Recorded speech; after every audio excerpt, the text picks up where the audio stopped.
जय हिंद। मैं doctor Suman Bhardwaj, psychologist from Chaitanya centre for counselling, Paschim Bihar से। आज हमारे साथ हैं श्री प्रेम गौतम जी, जो माँ भारती चैरिटेबल ट्रस्ट के संस्थापक हैं और ब्लड डोनर हैं, जिन्होंने 80 बार रक्तदान किया है। साथ ही साथ इन्होंने एक ऐसा यूनिक इनिशिएटिव लिया जो हम सब सोच भी नहीं सकते। अक्सर हम 15 अगस्त को झंडे लगाते हैं बड़े प्राउड से, हर जगह, अपने ऑफिस में, अपनी कार में और वैसे ग्राउंड में भी, बड़े और छोटे। लेकिन बाद में भूल जाते हैं कि वो झंडे इधर उधर गिरे, यहाँ पड़े, और उसका जो अपमान होता है, इन्होंने उस पर मन से सोचा और काम भी किया। ये इनकी अद्वितीय पहल है। ऐसा पहले कभी किसी ने सोचा भी नहीं और किया भी नहीं। उसके लिए हम इनके बहुत आभारी हैं। प्रेम गौतम जी, आपका बहुत बहुत धन्यवाद। मैं एक साइकोलॉजिस्ट हूँ और मैं हर चीज़ पर, माइंड सेट पर खास फोकस करती हूँ कि कोई भी व्यवहार क्यों हो रहा है। मैंने एम्स ब्लड बैंक में लगभग 10 साल काम किया है और वहाँ पर मैंने देखा कि जो रक्तदाता हैं, जो ब्लड डोनेशन करने आते हैं, उनका एक फिक्स्ड माइंड सेट रहता है। उसमें अलग अलग रक्तदाताओं का अलग अलग है। जैसे जो रिप्लेसमेंट डोनर आता है, उसका रहता है कि मुझे जिसके लिए मैं देने आया हूँ, मेरा भाई, बंधु, मित्र जो भी हैं या फैमिली है, बस मैं उसके लिए दे के चला जाऊँ। एक दूसरा आता है कि मुझे स्वेच्छा से रक्तदान करना है, तो मेरा रक्तदान किसी भी ज़रूरतमंद को जाए, उसका मिसयूज ना हो।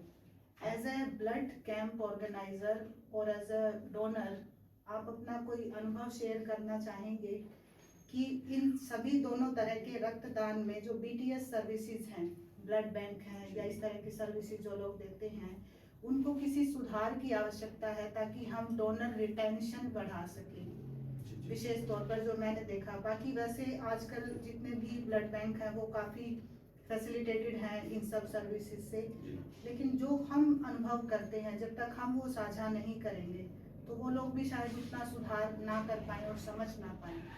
तो मैं आपसे जानना चाहती हूँ, अगर आपका कोई ऐसा सुझाव है जो आप देना चाहें तो बताएं सर। देखिए, इस बातचीत में मुझे आमंत्रित करने के लिए सबसे पहले तो मैं आपका धन्यवाद करता हूँ, क्योंकि ये बहुत ही गंभीर विषय है। गंभीर इसलिए है कि देश में ब्लड की कमी है,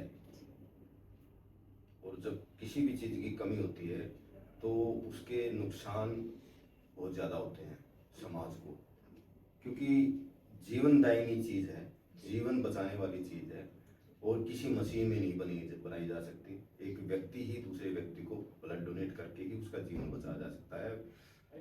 हमारी साइंस ने अभी तक वहाँ तक जाने का कोई वो प्रयास तो वो कर रहे हैं, लेकिन अभी तक वो कोई विकल्प नहीं मिला है। तो इसलिए और भी ज़्यादा ज़रूरी हो जाता है कि हम ब्लड डोनेशन जैसे गंभीर मुद्दे पर चर्चा करें। उसके लिए मैं आपका धन्यवाद करता हूं कि आपने ऐसे गंभीर विषय पर, बहुत ही ज़रूरी विषय पर चर्चा के लिए मुझे आमंत्रित किया। अब जैसे कि आपने पूछा कि ब्लड बैंकों में जो जो सर्विस देते हैं उनमें सुधार की कितनी गुंजाइश है। बहुत ज़्यादा सुधार की गुंजाइश है।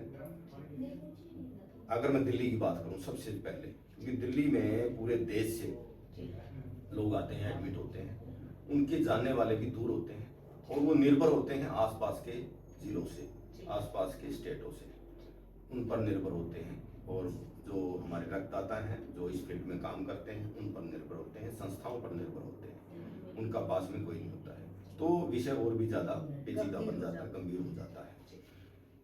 जब कोई भी डोनर ब्लड डोनेट करने के लिए दिल्ली के ब्लड बैंकों में प्रवेश करता है, सबसे पहले बात करता हूँ सोनीपत और दिल्ली से सटे हुए एरियो की। मुझे जानकारी जितनी ज़्यादा है वो सोनीपत की है, मैं सोनीपत से बिलोंग करता हूँ, तो सबसे ज़्यादा वहीं से डोनर है। जो हमें खुद भी रियलाइज़ हुआ, हमने खुद भी देखा, डोनर ने भी बताया कि दिल्ली के जो ब्लड बैंक हैं अधिकतर सरकारी, एम्स की भी मैं बात कर सकता हूँ और दूसरे हॉस्पिटलों की भी बात इसके अंदर ऐड करूँगा। अकेला मैं एम्स को नहीं कहूँगा, इसमें सभी जी। तो वहाँ पर ब्लड डोनर को एक अलग ही दृष्टि से देखा जाता है। मुझे नहीं पता उसके पीछे कारण क्या है। वो सोचते हैं क्योंकि भाई ब्लड की कमी है। कुछ ऐसे लोग भी हमारे आसपास उस ब्लड बैंक के आसपास रहते हैं जो इस प्रकार की कालाबाजारी करते हैं, या कुछ नशे करने वाले लोग भी जो है ना आसपास रहते हैं, जो अपना पैसे के चक्कर में जरूर मजबूर व्यक्ति का मजबूर जो परिवार होता है जिसको ब्लड की जरूरत होती है, पेट डोनर्स के रूप में वो वहाँ ब्लड डोनेट करते हैं, जिसकी वजह से हो सकता है कि हॉस्पिटल ने ये सारी पाबंदियां लगाई हों, ज्यादा जांच पड़ताल होती हो, लेकिन उस जांच के दायरे में वो डोनर भी अपने आप को इनकम्फर्टेबल महसूस करते हैं, जो सही मायने में दिल्ली जाते हैं, बाहर से आते हैं, या दिल्ली के अंदर से भी कोई आता है तो वो जेन्युइन डोनर है, वो वेट करना पड़ता है, वो उस प्रक्रिया से गुजरते हैं जिस प्रक्रिया से वो उन पेड डोनर को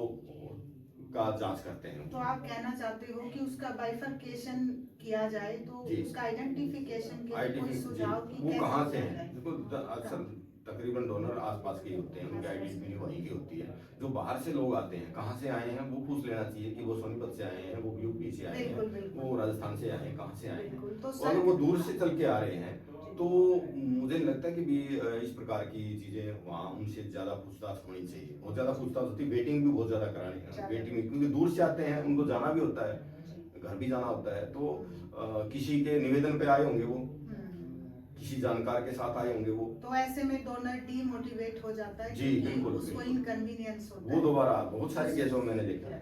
सर कहना चाह रहे हैं हमारे इस सवाल पर कि डोनर इनकन्वीनियंस को अगर हम रोक लें या कम कर ले, और रजिस्ट्रेशन प्रोसेस को अगर हम ऑनलाइन करें या फिर कोई इसका और अल्टरनेट ढूंढे, और रिप्लेसमेंट और वॉलंटरी डोनर और पेड डोनर का एक डिफरेंशिएशन बिफोर रजिस्ट्रेशन अगर हो जाए, और इसके लिए स्ट्रेटेजिकली अगर काम किया जाए, तो इसका जो फायदा है वो BTS services, blood transfusion services को होगा, हॉस्पिटल्स को होगा और समाज को भी होगा। रक्तदाता और ब्लड डोनेशन कैंप ऑर्गेनाइजर के तौर पर आपकी ये बहुत ही बढ़िया सलाह है सर, और हम उम्मीद करते हैं कि ये उन लोगों तक जरूर पहुंचेगा जहां से हमें सुधार की उम्मीद है।